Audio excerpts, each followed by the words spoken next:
Good afternoon, all of you. Namaste, good afternoon. You're able to hear me? Okay, thank you. So I'm fine. Like I gave the test yesterday night. Still did not get the result yet. So feeling a little weak and no smell yet. So that is the situation. Not yet. Yes, even I hope I fail this test.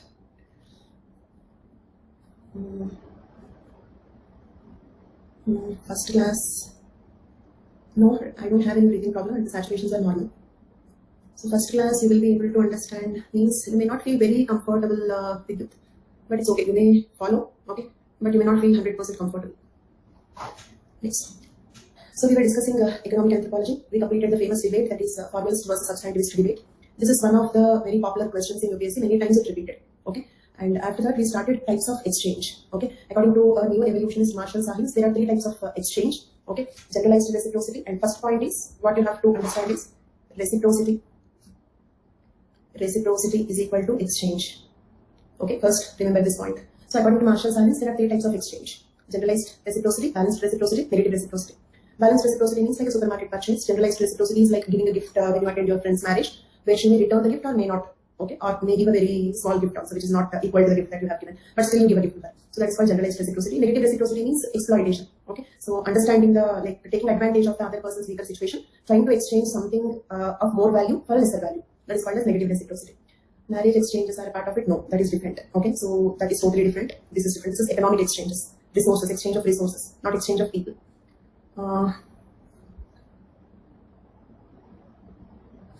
Okay, Hemant, I'll see to it then. So these are the types of reciprocity. After these 3 types of reciprocity, next we are going to discuss redistributive. Okay, redistributive exchanges or redistribution. Redistributive exchange or redistribution. So we understood what is redistribution. One example is tax. The other example is a charity. Okay, so like so these are 2 examples of redistribution, general examples. Okay, now let us see some specific examples. Okay, not exactly. Like first thing, redistribution need not definitely involve give and take. Okay, redistribution need not definitely involve give and take. It can be only giving also, but it can also be taking. In that case, it can become exchange. So one sentence answer is it can be, but need not be. On the whole, the society's wealth is being distributed in a different way than that existed previously. So that is called as redistribution. It can involve an exchange or it can be unidirectional. What is clarity? So for Abhishek's question, is redistribution an exchange? Simple, straightforward answer: can be, but need not be. It can be unidirectional, it can be bidirectional. If it is bidirectional, then like it can be called as exchange. Birthday, return gift example, generalized reciprocity, because there is no guarantee that they give return gift. Okay, so for example, when you go to a birthday party and check the return gift they are going to give, okay, then okay, they are giving a costly return gift. Now I will go for shopping. Is it that way? Not like that, right? So we first take the gift. They may give the return gift, may not give the return gift. Or they may give simple, small return gift. They may give a very valuable gift also. Okay, we have given in notes. It's a type of reciprocity. Which one? Redistribution. Yes, we can consider. We can consider, but it's not like compulsory. Okay, it can involve exchange. For example, let us suppose if I give you more and take less, it is exchange, but it is redistribution. What I have is decreasing, what you have is increasing. So there is redistribution. Okay, but I am giving you more and taking less. So then it can be called as exchange and redistribution, right? So it can be considered as a form of this exchange or reciprocity, but need not compulsorily. Then, some economic exchanges are intended to distribute a society's wealth in a different way than that existed at present. These are referred to as redistributive exchanges. Got the clarity? Some economic exchanges are intended to distribute society's wealth in a different way than that existed previous or than that exists at present. So such exchanges are called redistributive exchanges. 2 examples here. One is potlatch ceremony in the Kwakiutl tribe in American Northwest. Second example is Kula trade among Trobriand Islanders. These are the 2 examples we are discussing. Okay. First of all, to explain the concept, I gave you 2 general examples. That is tax and charity are 2 general examples. Okay. But yes, land redistribution also. For example, ceiling. Okay, so upper limit on land holdings. Okay, so then the extra lands can be given to the poor. That is also redistribution. Yes.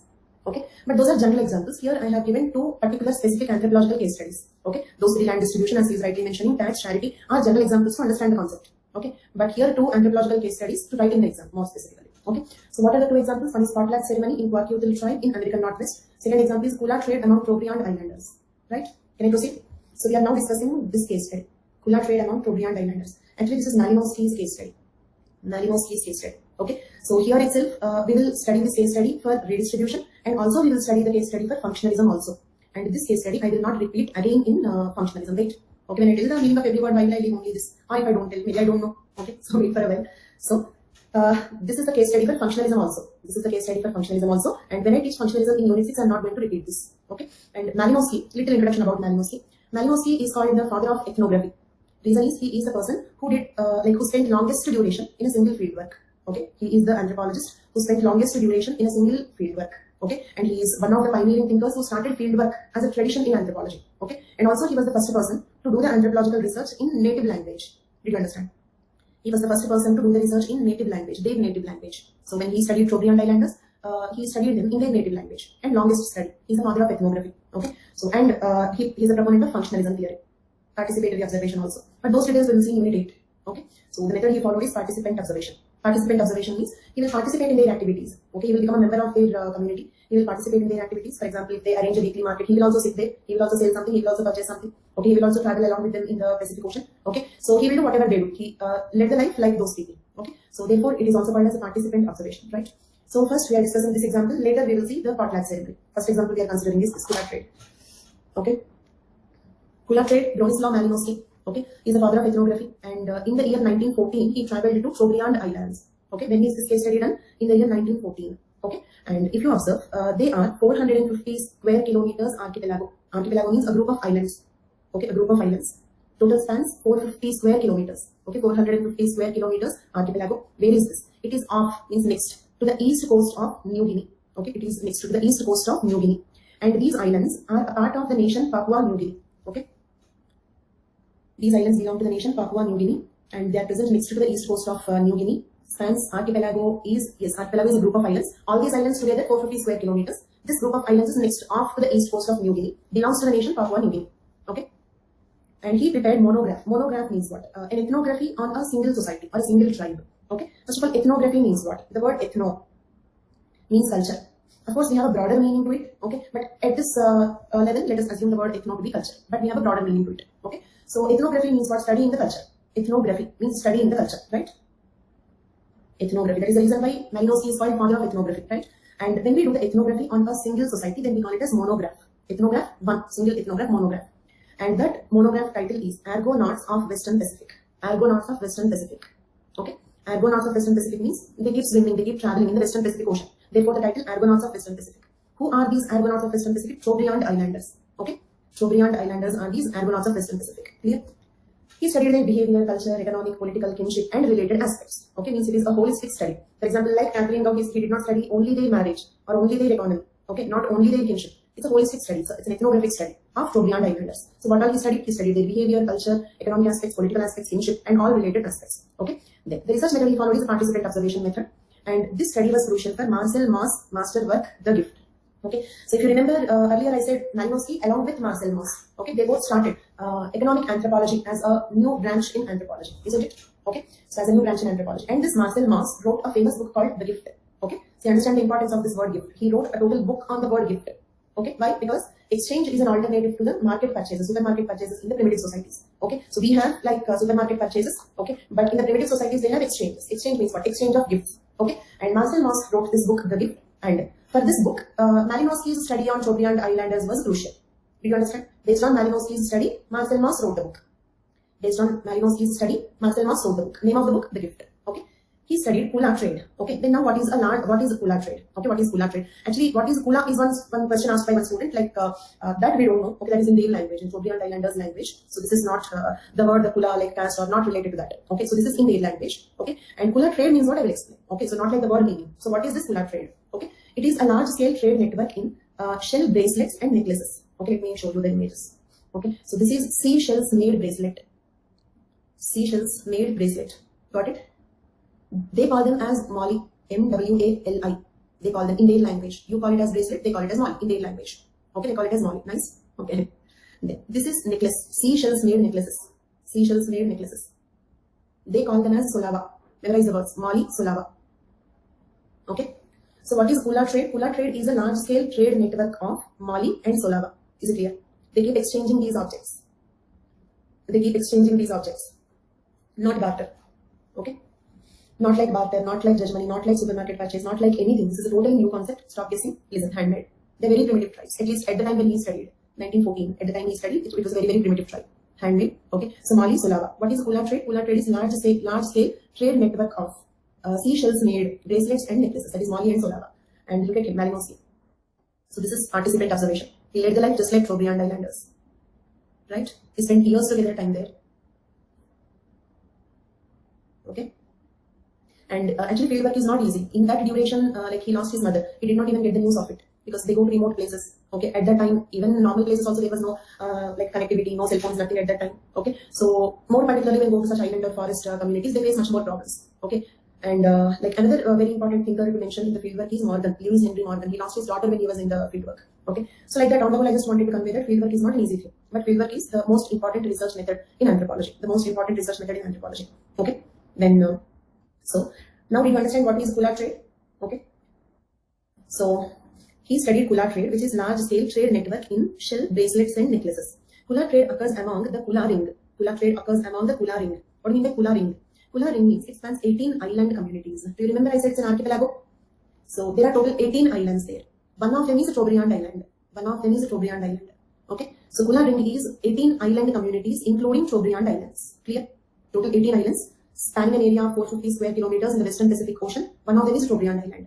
Okay. Then what do you mean by this Kula ring? Okay. See, let us suppose like from one island, one man will start with Mali. Let us assume. Okay. Don't draw this. You have a proper diagram here. So let us suppose a man starts with Mali from this island. Then he will travel in the Pacific Ocean. If you remember 450 square kilometers area, did you understand? Okay, means he will travel hundreds of kilometers to the next island. Why? What is the purpose? Just to hand over Mali to another person in the next island. Did you understand? Why is he traveling hundreds of kilometers in the Western Pacific Ocean? Just to hand over this Mali or Solava, to hand over these objects. Is it clear? It's observation or observation. I didn't understand, Ankur. I didn't understand your question. Okay, but we'll come to that later. First, let me proceed with this. Okay. Okay. So, so Himesh is asking me like why they want to hand over it. That is the total story. The story today itself is that. What is the need for such? First, you answer this question. Do you feel foolish? Means risking life, traveling in the Pacific Ocean, after all to hand over seashells made necklaces. Means they are risking life just for seashells made necklaces and bracelets. Do you feel this is logical or foolish? Would you do that? Would you risk life for this object? No, right? So, from our viewpoint, when we think, it appears to be illogical. Okay, but when it appears to be illogical, that is ethnocentrism. Okay, that is ethnocentrism. It means for them it is not illogical. For us, it is illogical because they don't have any monetary value. For example, somebody risks their life for a precious diamond which is 10 crore rupees. Logical or foolish? Somebody risks their life for some 10 crore rupees diamond. Risking life. It's not like sure shot death.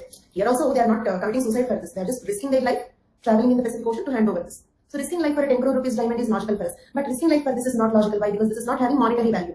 Okay. So we do not understand their behavior. We do not understand their behavior. We don't understand why they are doing like that. Is it clear? But when you see from the neoclassical principles, okay, now we are coming to formalism, substantivism debate, if you remember. When you apply neoclassical principles, this appears to be meaningless.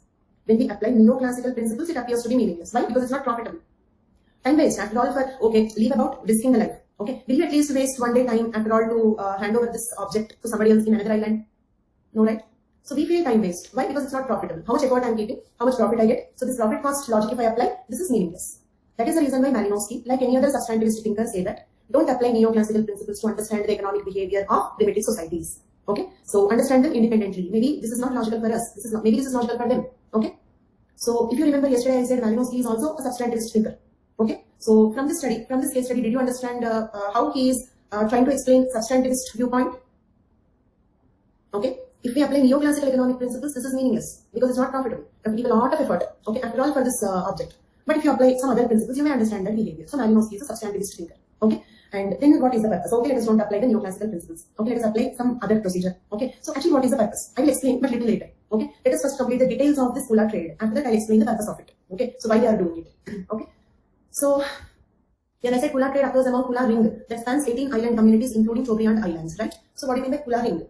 So first man started with a Mali, okay, and he went to the second island, and he handed over the Mali to him, right? Then the second person is taking that object to the third island, and he handed over it to another person in the third island. Are you following? Then he will take it to the next island. Will hand over to another person in this island. Then he will take it to some other island, hand it over to a person in the other island. Is it clear? Like that, they have to complete this ring. Okay, means that Mali will come back to the first island. Yes, that Mali will come back to the first island. Got it? So this is nothing but Kula ring, circle, completing one circle. Completing one circle means they have to travel all the 18 islands. Means what? They frequently keep traveling between all these 18 islands. What is the use going to tell you? Wait. Okay. So now I'm not focusing on the use. We need the details of this. First let's complete the details, then we'll go to the use. Okay. Then. So now let us see the details of it. The Kula gifts are of two types and are not themselves remarkably valuable. They don't have any monetary value. Okay. Means they may have cultural significance, but they don't have any cash value. No monetary value. One consists of shell disc necklaces. They call them as vegan or solava. I gave you the word solava, but another word is vegan. Remember both the words. Vegan or solava. Necklaces are called as vegan or solava. Okay.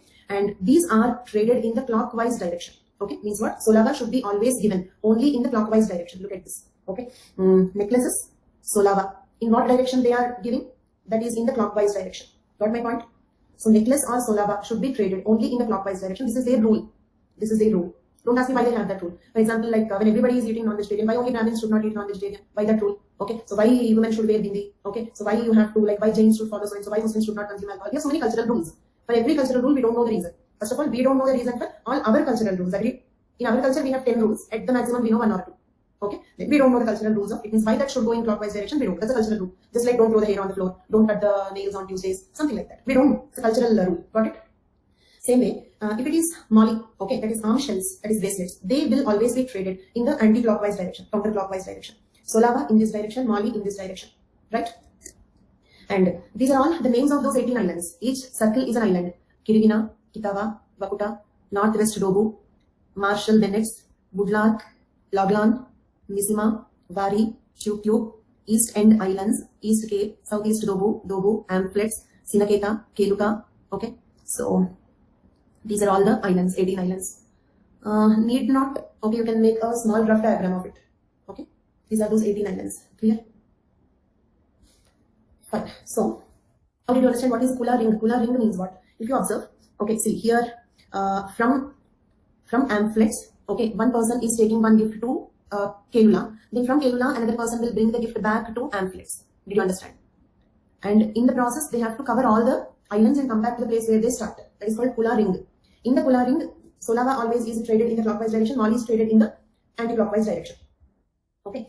Then the other gifts are shell armbands, which are called as molly, that are traded in the counterclockwise direction. And one more rule is, molly was always given with right hand. If you are giving molly to somebody, you have to give it with right hand. These are all cultural rules. Either they also don't know the reason, at least we don't know the reason.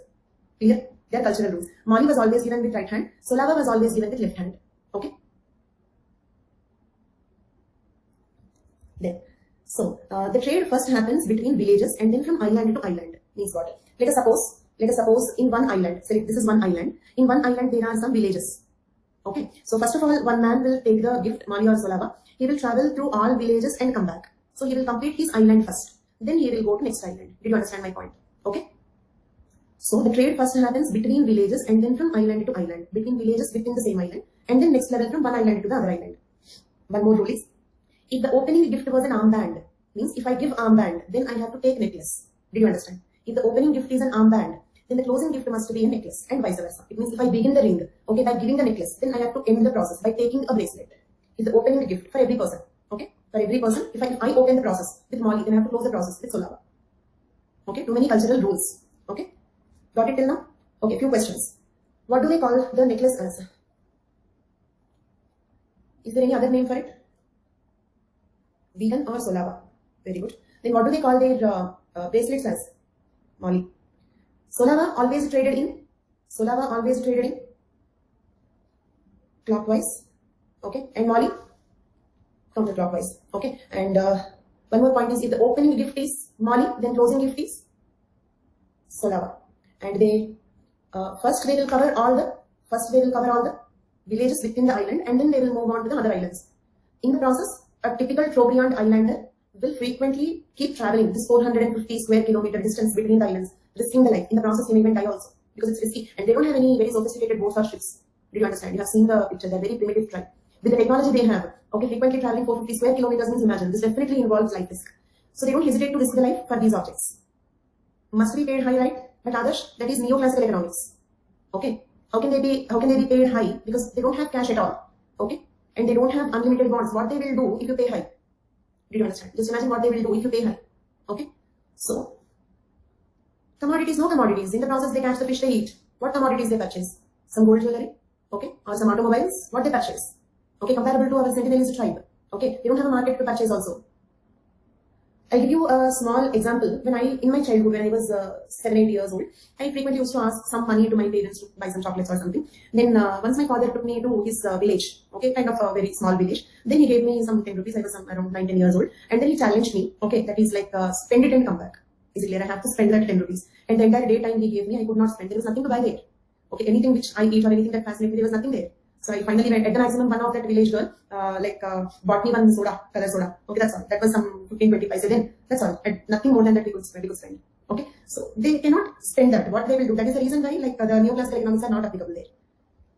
Okay, so now, okay, we completed all the rules. Rules are over. Now functions. You were very curious for functions, and I'll tell you the functions. But when you remember these functions, also remember one point.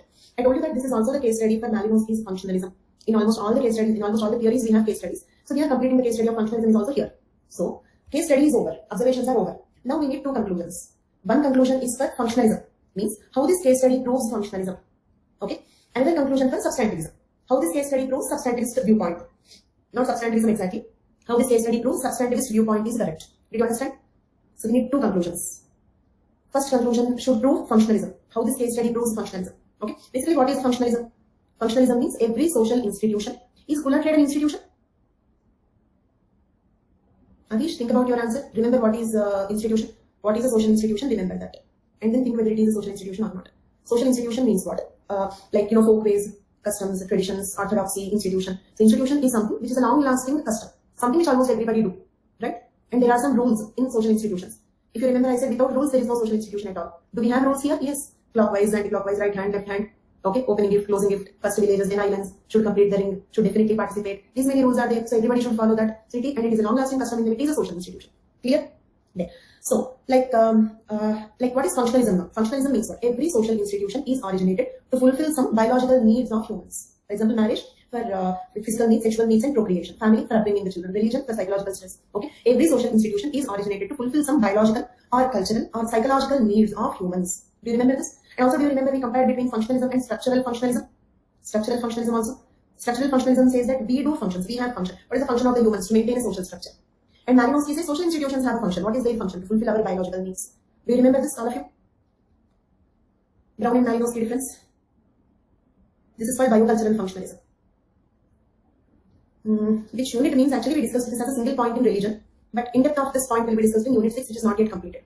Okay. So that is functionalism, and quickly complete your earlier classes. Okay, whoever is attending from in between, so quickly complete your earlier classes. Okay, there.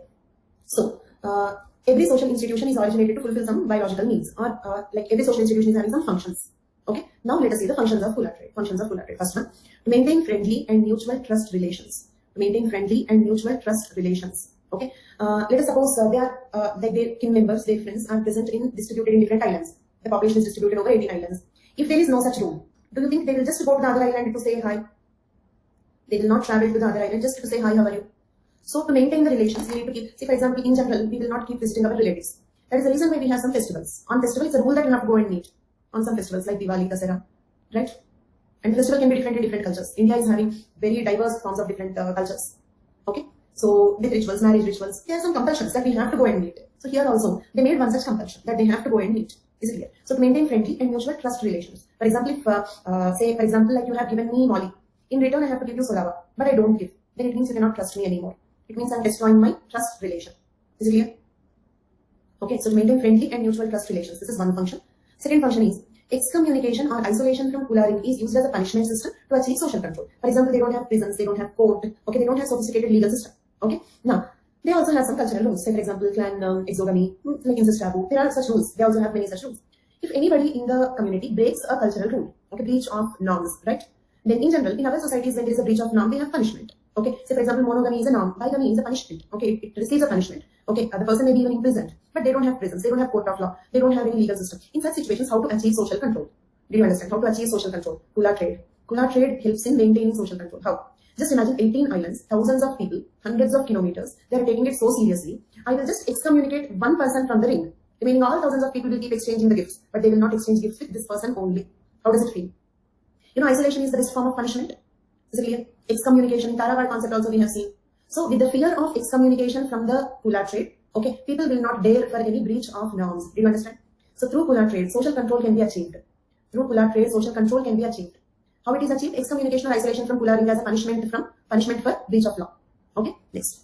To reinforce, third function, to reinforce status. Okay, hereditary chiefs hold the most important shell valuables and direct the ocean voyages. Okay, who will become the chief? The person who is having the most precious Molly Solava will become the chief. Did you understand? For that, he need to go deep into the sea, collect rare seashells. Okay, make rare Molly Solava. Okay, the person having the most important or the rare shell valuables. Okay, they become the chief. Okay, and the chief will direct the ocean voyages. Okay, they will direct this route from where, if you observe, there are specific arrow marks here. Okay, from where they have to go to which other island. It's not a random order. It's not that I will start here, some route I will follow, and finally I have to come back to my island. Not like that. There is a specific route map for it. So who will make this route map? Who will see to it that this Kula trade is happening in this route map only? The chief. Okay, the chief will have the highest prestige. Who will become the chief? The person having the most important shell valuables. Okay, right. So that is selection of chief is another function. Next one, for exchange of utilitarian goods, cultivated products along with Kula items. Okay, see, as I told you, like people may hesitate. So for example, in one island they cultivate one type of product, in the other island they cultivate another type of product. Okay, then barter system is possible, but only for barter they may not go. Only to exchange utilitarian goods they may not go. So if it is made as a systematic process, as a rule that you have to go through this, then along with Kula objects means Moni Solava. Along with Kula objects, they can also carry this utilitarian goods and cultivated products. Right? So Pulbric precious is a rare one, beautiful one, no monetary value. The rare one, the one that you rarely get it. Okay. See, for example, this is not a rare seashell. Okay, you can even purchase any seashore you will go. Okay, you can purchase such things. This is not a rare one. Okay, some rare peculiar design. Okay, beautiful, large seashells. First of all, like they will not easily welcome the newcomers. Okay, you might have heard about the Sentinels, the most primitive tribes, the more like aggressive towards the outsiders because they fear the outsiders. They think that they may harm them. In the process, first of all, they will harm the outsider. Okay, and Malinowski took a few years trying to make friendship with them, so it's not an easy task. Okay, and when it is not an easy task to go into the tribe at all, obviously outsider will not become the chief, and also it's not possible for an outsider to get the rarest Molly or Solava. Okay, so they definitely don't make him a chief. They might have accepted Malinowski, but Malinowski is not the chief of Trobriand Islanders, right? Tribal from other island, probably, because actually this is all a kind of a community with lots of exchanges in between. Okay, so these are the functions. Okay, so now is functionalism is proven based on this case study? Can we prove functionalism theory based on this case study? Kula trade originated or emerged because it is fulfilling these functions. Okay, any social institution will get originated to fulfill some biological needs or some needs, cultural, biological, psychological needs. And also Malinowski said functionless social institutions do not exist. Okay, according to him, functionless things do not exist in culture. If they are existing, they definitely have some function. That is called functionalism. So based on these functions, we can say that, okay, Kula trade is a very good example for Malinowski's functionalism, right? As it is, you will write this if the question is Malinowski's functionalism in Unit 6. Okay, not only economic anthropology. Okay, next question. Where is it? Can we call this as redistributive exchange? Is it redistribution? Why? Because initially those who had Molly, they now have Solava. Those who had Solava initially, they now have Molly. So the society's wealth, and they consider them as their precious wealth. Is it clear? These are their wealth. They don't have any other gold jewelry, diamond jewelry, nothing. So these objects they consider as their wealth. Okay. So society's wealth is distributed in a new way than that existed previously. Agreed? Those who had Molly, they now have Solava. Those who had Solava, they now have Molly. They just take. Okay. They have to do something. Is capitalist mindset. Why they have to do something? Why can't they just keep it? Did you understand my point? It should be useful. We should be able to do something with that. It's a capitalist mindset. Actually, what we do with currency, do we eat them? We just keep them. Did you understand? Okay. And it's not like 1 year, they keep doing it again and again. It's not that like once in a lifetime event. Okay, they keep doing it again and again. This is exchange of gifts. Exchange of gifts. Okay. So here, good question. Nathan, his question is, this trade is like gift, so it's not more like generalized exchange? No. Okay, reason is, first thing, this is a large scale trade network. They consider this as not because of immediate. Okay, so not because of that. Listen carefully. Why this is not any one of the first three? Why this is not balanced exchange? Okay, why this is not a generalized exchange? Why this is not negative exchange? Okay, why this is not any one of the first three? Why this is redistribution? Because this is not personal exchange. See, for example, when it comes to a gift giving to your friend, that's a personal gift. She may give you another gift personally. Okay, but these objects, they consider them as the society's wealth.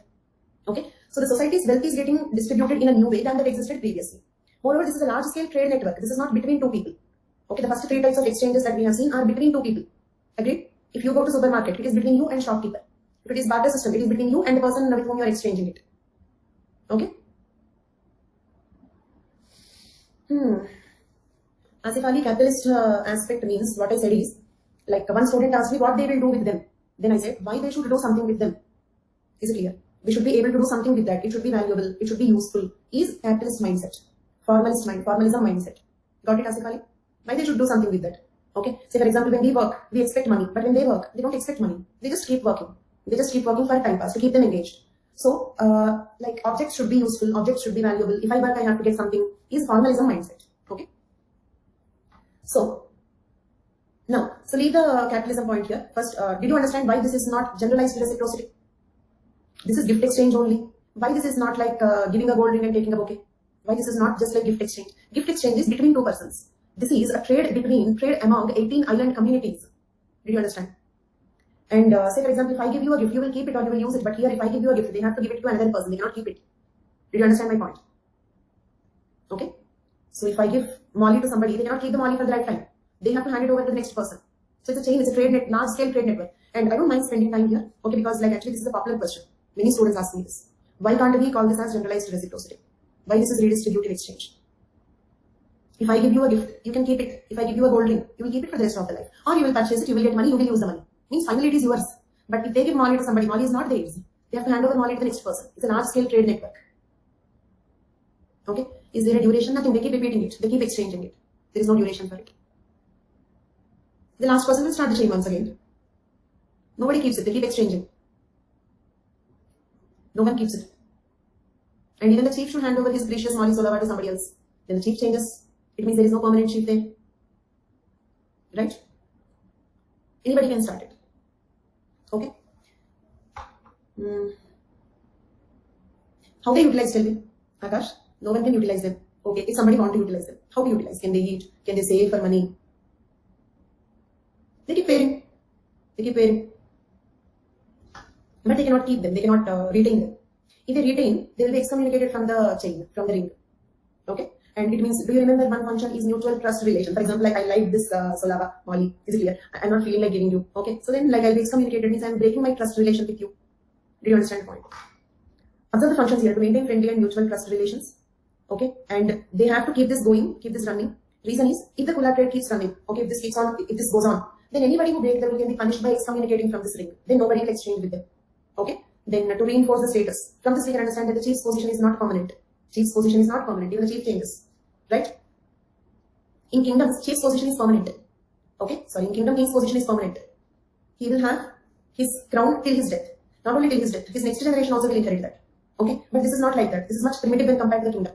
Here the chief's position is not permanent and chief's position is not hereditary.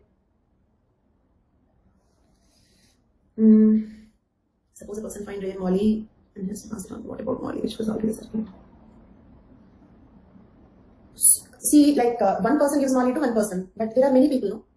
It's not a single Molly which is circulating. A single Molly can be circulated by a single person, but there are thousands of people, so there are thousands of such objects. Is it clear? There are thousands of such objects.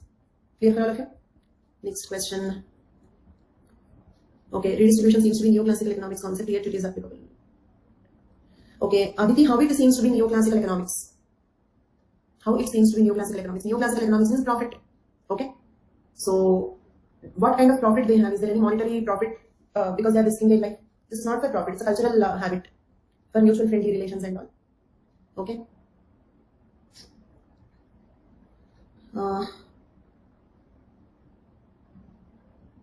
Not children. I think men and women will participate. Okay, actually, Malinowski's case study. I'll tell you one more point. In any case study, let it be Nair case study, Proviant Islanders, whatever it is. Okay, we have to remember one point. We are only studying what they have written. Okay, and they must have written only what they have observed. And also, there is no rule that they write everything they observe. Okay, also there is sometimes it's not an important point, so maybe we will not. Actually, original Malinowski's notes on this will be like too huge. Okay, so in the process of cutting it short, some less important points will be definitely skipped. Okay.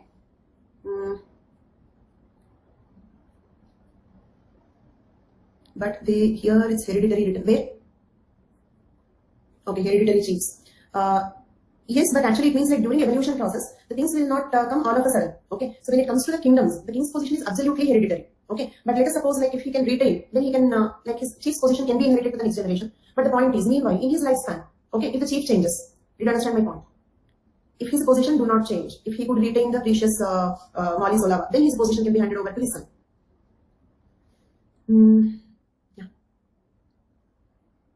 Doesn't this turn out into greed because of the chief's position? Yes, that is what is formalist argument. Do you remember what is formalist argument? Formalists argue that neoclassical economic principles can be applied to the primitive societies also, because man everywhere is greedy, man everywhere is selfish, man everywhere wants to maximize something. If not profit, it can be prestige. Do you remember those sentences? Okay, so Ranjan and also another student was telling me it is like neoclassical economics. True. If you feel this is like neoclassical economics, if you feel neoclassical economics principles are applicable here, then it means you are formalist. Is it clear? We did not deny that. Both arguments we have given. And I told you that the debate was not settled. The debate just got faded out. Why not Coulard trade is balanced reciprocity? Okay.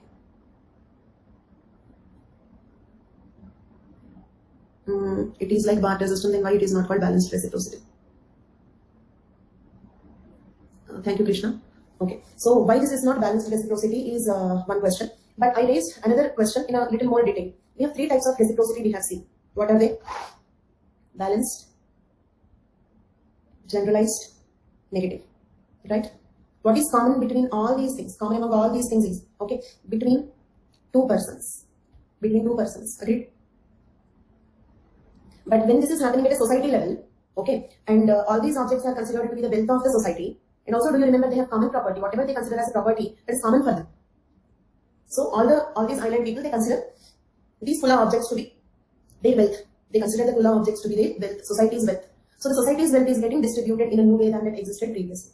Okay, so maybe here equal, here there may not be an expectation of immediate and equal return, here intention of exploitation, whatever it is. But the point is, even in the negative reciprocity also, okay, cashing the other person's weak situation and trying to purchase his land for a very less cost, which is not at all reasonable. Okay, but if I purchase like that, the land is going to be mine. And after purchasing, whatever money I have given, that money is going to be his money. Is it clear? Maybe I tried to cheat, maybe I gave a little money, but whatever little I gave is his money. Whatever land I purchased from him, it is my land. So all the three, they have their own differences, but common point between all the three is they are small scale between persons. But Kula trade is a large scale trade network where the entire society is participating. Okay? And these objects keeps on moving from one person to the other.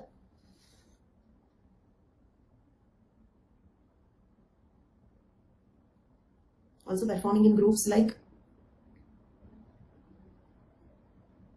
So you studied that as an example for what? Anurag?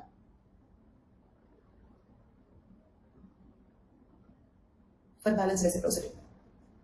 Particularly, I did not go through that example that you are mentioning. Okay, but this is not balanced reciprocity. Kula trade is not balanced reciprocity. I'll try to go through that. Okay. Which one? Kula trade?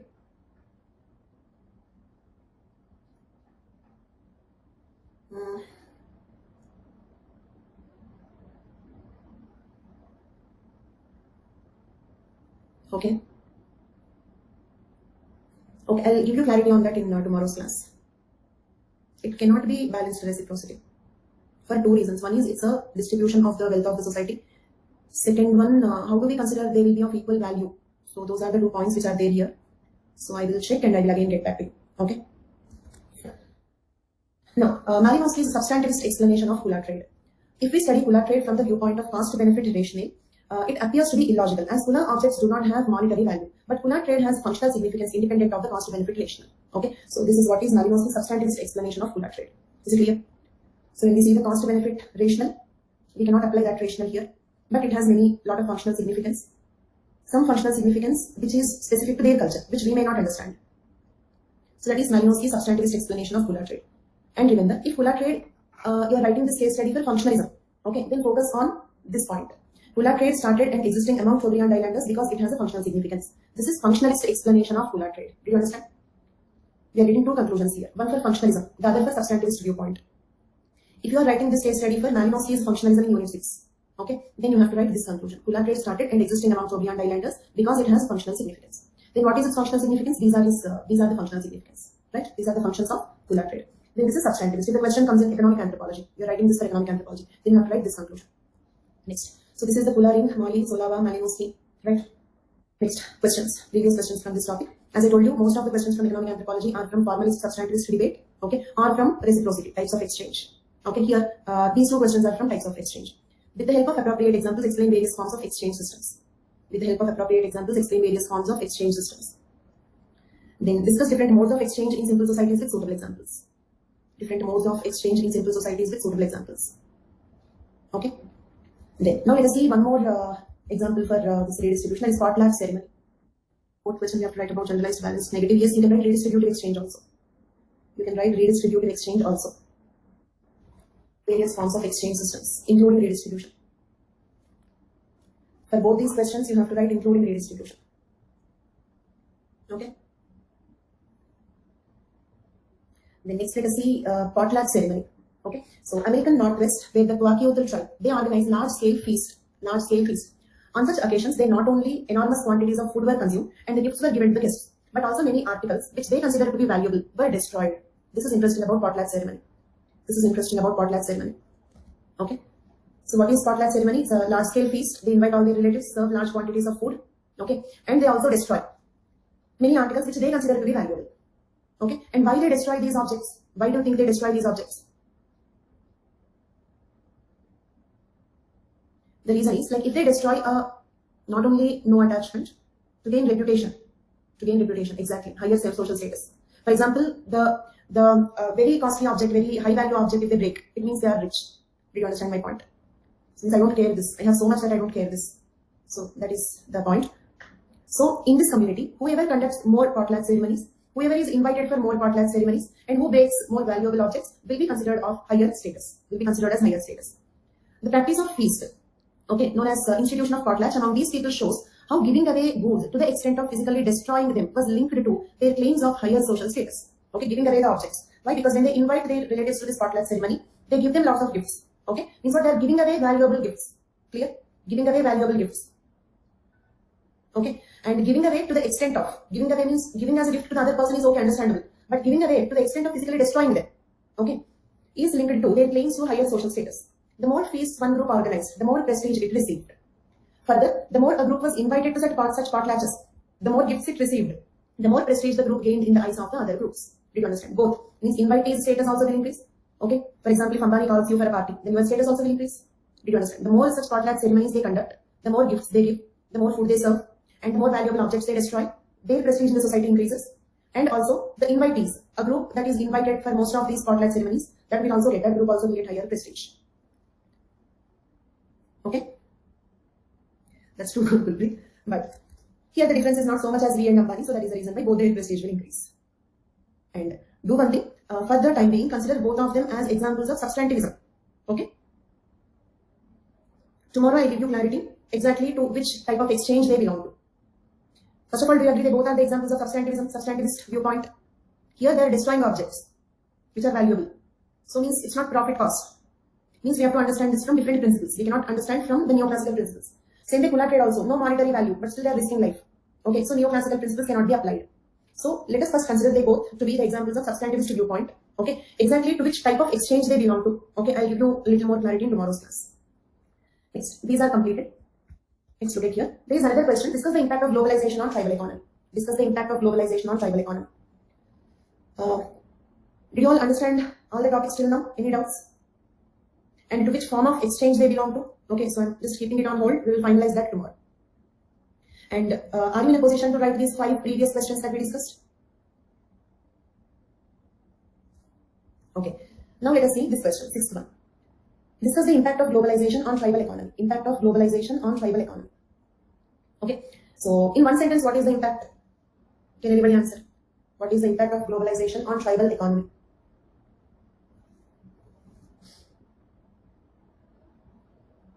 Acculturation, correct, but that is from the culture chapter viewpoint. Technology, correct, but that is civilization viewpoint. Okay, change in culture, improvement in technology. Those are from the other viewpoint.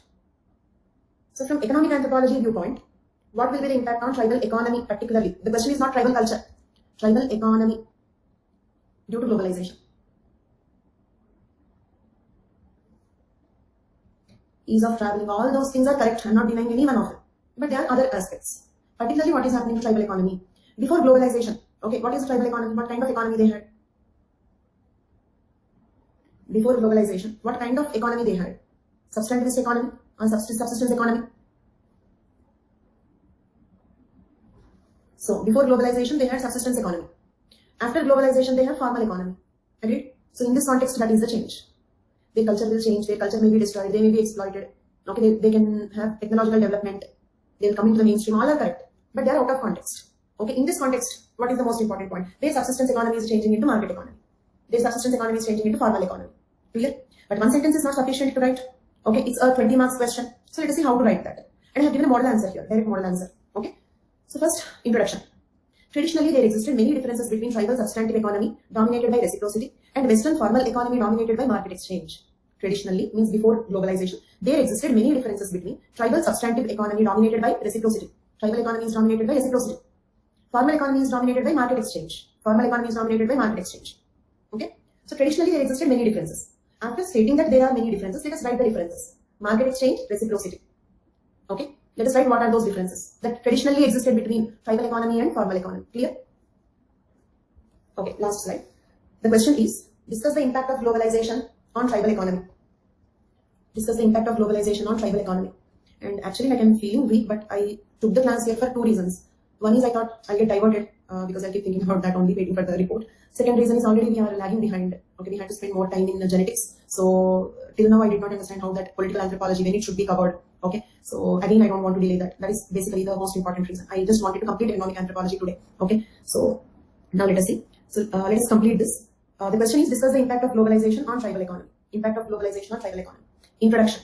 We are starting this answer. We are starting this answer with the statement that traditionally means before globalization there were many differences between tribal economy, which is dominated by reciprocity, and Western formal economy, which is dominated by market exchange.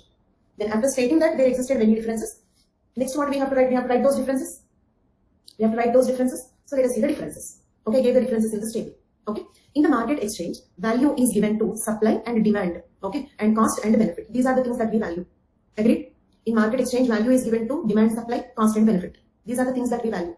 In reciprocity, the value is given to the movement history of the object. The movement history of the object. Means historically, Mali and Fulava are being given this way. They keep giving them that way. Did you understand? Not based on their cost benefit.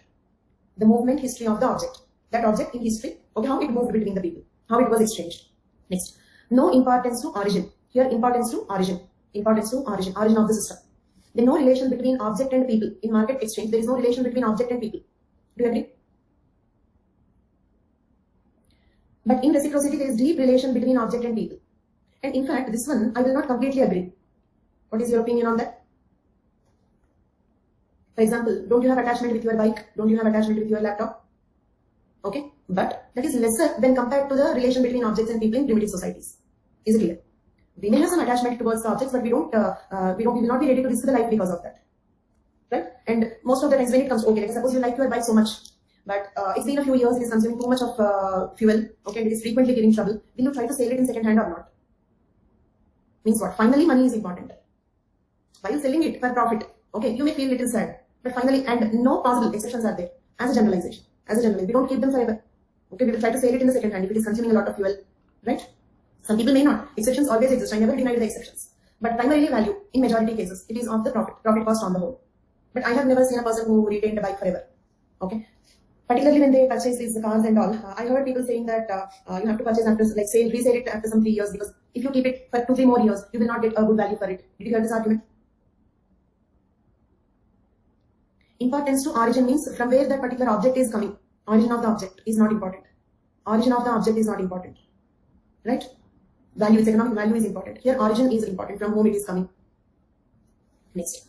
In market exchange, there is permanent ownership. In reciprocity, there is no permanent ownership. They keep exchanging the things. Next, in market exchange, wealth means to gather. In reciprocity, wealth means to give. The more you give, the more wealthy they are. But in our economy, it is like the more we gather, the more wealthy we are.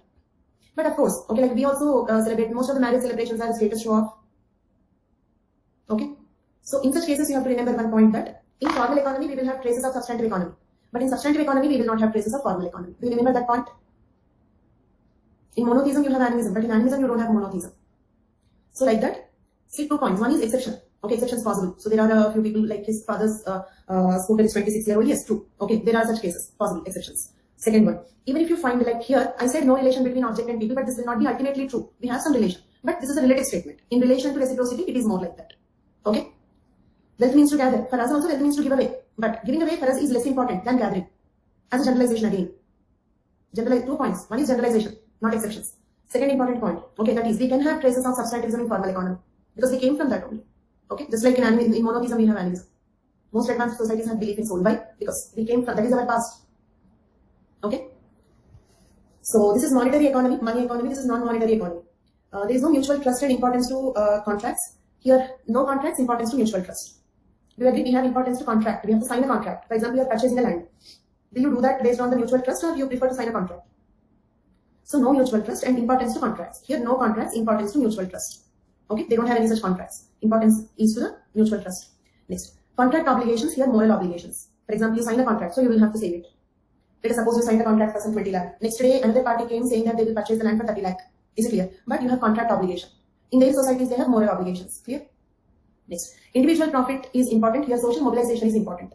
Next, production maximization, production optimization, optimum production. They produce which is optimum for them, which is enough for them. Importance to surplus. Here, no concept of surplus. Okay. Alienation is a significant aspect. No concept of alienation. Formal economy here, substantive economy here. So we have written the differences. After writing the differences, now let us come to the conclusion. Due to the impact of globalization, before I give you this conclusion, I want to say something.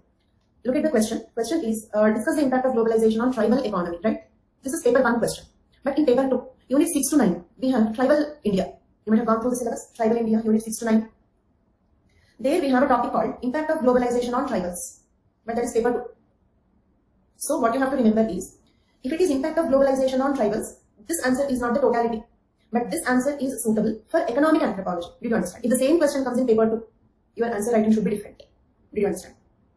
If the same question comes in paper 2, then you have to write like earlier, some of you were giving me the answers. Exploitation, their culture will be destroyed. Is it clear? That angle you have to write. If the question comes in second paper, economic exploitation angle. But here it is from the context of economic anthropology. So this is the answer. Okay. Now conclusion. So this is not a holistic answer. This is only from the economic anthropology context. Holistic answer for impact of globalization on tribal communities will be discussed in paper 2. Okay, conclusion. Due to the impact of globalization, the differences between tribal economy and modern economy are decreasing. And the tribal economy is becoming more like market economy. Globalization also led to exploitation of the tribals due to the possibility of wealth concentration. Okay, in the globalization, we have a possibility of wealth concentration. We can earn wealth. So we also try to exploit the tribals. Okay, so wealth concentration, inequality, alienation. Okay, these are all the characteristics of formal economy. So this globalization can also lead to economic exploitation of the tribals. So 2 points. One is economic exploitation, which will be elaborated in paper 2. Second thing is their subsistence economy is changing like market economy. Okay, cash introduced into their economy, something like that. Got it? So this second view will be exploitation of the tribals.